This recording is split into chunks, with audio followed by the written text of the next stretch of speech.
President Trump lashes out. We all know that. And he has been doing that for a very long time, probably since childhood.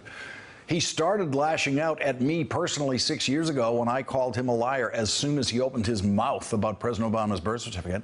When he became a presidential candidate, he lashed out at Mexicans, at Muslims, and of course, every day at the news media.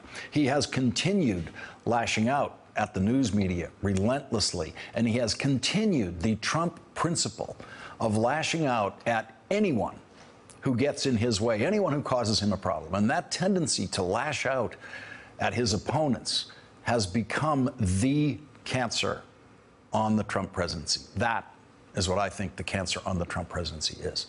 And the president has now taken that to the point where he began today by lashing out at the person who he chose as his deputy attorney general. President Trump nominated Rod Rosenstein to be deputy attorney general, and then the Republican Senate confirmed Rosenstein because the president asked them to confirm him. And today, the president attacked Rod Rosenstein.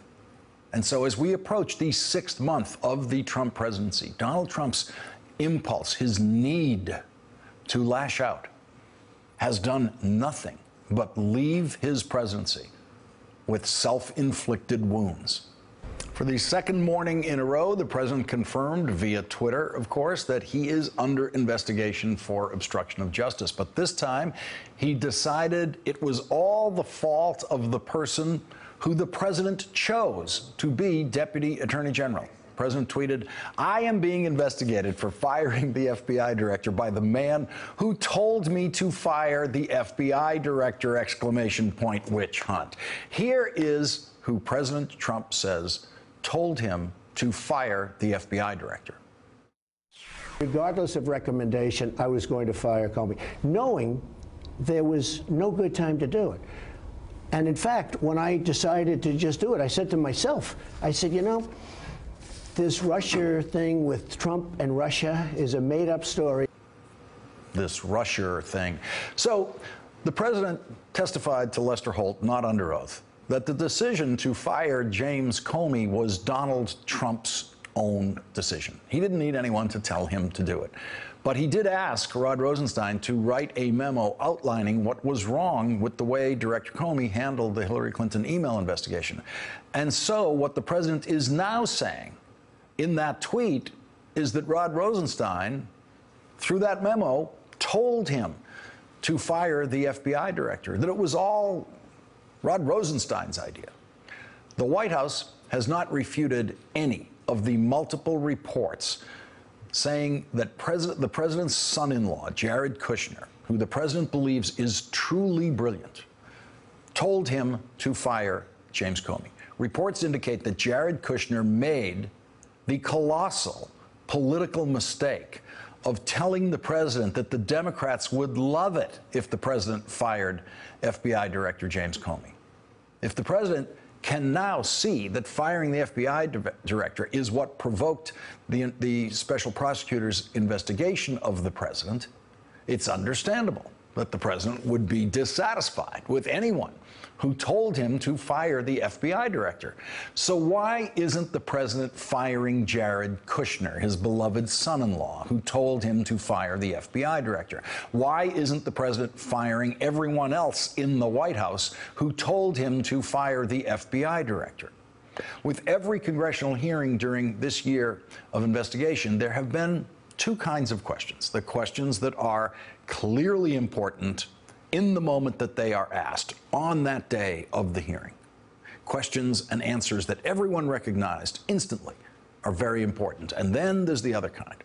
The other kind of question is the question that suddenly becomes important sometime after the hearing, days after the hearing sometimes, like this question that Senator Joe Manchin asked of Rod Rosenstein on Tuesday. Mr. Rosenstein, could you be terminated without cause? Yes. And who would appoint your replacement as your position now, Deputy Attorney General? The President. So that's a possibility. Anything's possible, Senator. I understand. Anything's possible. Looks like Rod Rosenstein really knows that anything's possible in the job he has now.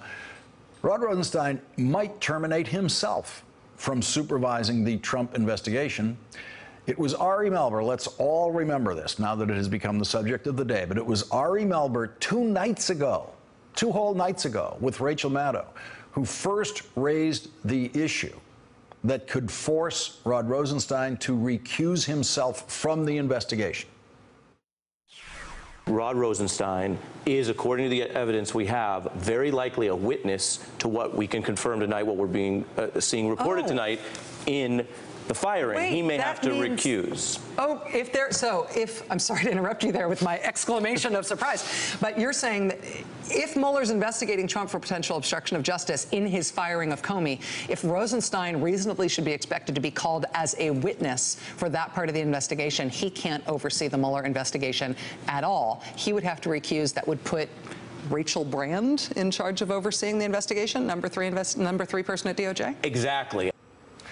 The lesson there is that if you watch the Rachel Maddow show, you are generally at least 2 days ahead of the rest of the news media. Today, ABC News is reporting that Rod Rosenstein privately acknowledged to colleagues that he may have to recuse himself from the matter. The report says that Rod Rosenstein raised the possibility of his recusal during a recent meeting with Rachel Brand, the Justice Department's new Associate Attorney General, who would be next in line to supervise the Trump investigation. The Associated Press is reporting tonight that the president's tweets might be his most civilized form of lashing out. The Associated Press reports Trump advisors and confidants described the president as increasingly angry over the investigation, yelling at television sets in the White House, carrying coverage and insisting he is the target of a conspiracy to discredit and potentially end his presidency. The Daily Beast reports he's furious at Rosenstein, but the list of his people who enrage him is ever growing. He has no qualms about throwing Rosenstein under a bus. Hey there, I'm Chris Hayes from MSNBC. Thanks for watching MSNBC on YouTube. If you want to keep up to date with the videos we're putting out, you can click subscribe just below me or click over on this list to see lots of other great videos.